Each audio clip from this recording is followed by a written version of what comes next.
സജീഷോ? എടാ നീ ഇന്നലെ വരുന്നു ഞാൻ അറിഞ്ഞു. എന്നെ കാണാൻ കൊതിയായി പോലടാ. എന്തൊരു പോക്കാടോ നീ ഗൾഫിലേക്ക് പോയേ. 8 വർഷം കഴിഞ്ഞില്ലേ?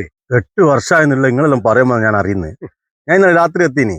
ഞാൻ ഇപ്പൊ ഭാസ്കരേട്ടന്റെ വീട്ടിൽ പോയിട്ടാ വരുന്നത്. എന്നാലും നീ ഞങ്ങളെ ഒന്നും മറന്നില്ലല്ലോ. എനിക്ക് ഒരുപാട് സന്തോഷാടാ. ഭാസ്കരേട്ടനും കുടുംബത്തിനെ അത്ര പെട്ടെന്ന് മറക്കുവാൻ പറ്റും. എനിക്ക് ആർന്ന് കഴിച്ച ഇഡലിന്റെ സാമ്പാറിന്റെ രുചി അവരുടെ നാവിന്ന് പോയിട്ടില്ല.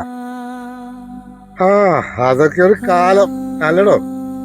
എത്ര കാലം കഴിഞ്ഞാലും മറക്കുവാൻ പറ്റാത്ത ചിലതുണ്ട് ഭാസ്കരേട്ടാ. അന്നൊക്കെ അമ്മ മുറ്റടിക്കാനായി ഭാസ്കരേട്ടന്റെ വീട്ടിൽ വരുമ്പോ ഞാനും പിന്നാലെ ഓടും.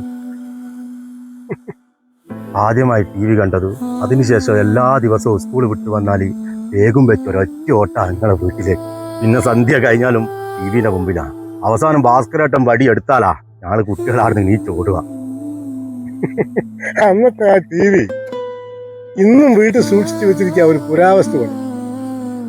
അല്ല, നിങ്ങളമ്മ വിഷ്ണു ഇപ്പൊ എന്താ ചെയ്യുന്നേ? ആ അവൻ ജർമ്മനിയിലാ. അവന്റെ കല്യാണമൊക്കെ കഴിഞ്ഞു. അവളും അവിടെ തന്നെയാ. ആ അത് ഞാൻ അറിഞ്ഞു. എടോ, എന്നാ നമുക്ക് പിന്നെ കാണാം.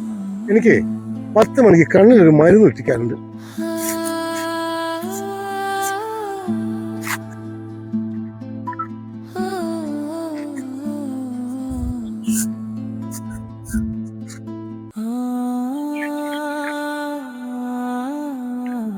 ഭാസ്കരേട്ടൻ കയറി, ഞാൻ കൊണ്ടുവിടാം. അതൊന്നും വേണ്ടടോ, മേലാകെ അഴുക്ക. കഴുകിയാ പോകാത്ത അഴുക്കുണ്ടോ? എവിടെ പോകാൻ വേണ്ടി പണം തന്ന് സഹായിച്ചത് നിങ്ങളല്ലേ. നിങ്ങളെ എനിക്ക് മരണം വരെ മറക്കാൻ പറ്റുമോ? നിങ്ങൾ കയറി.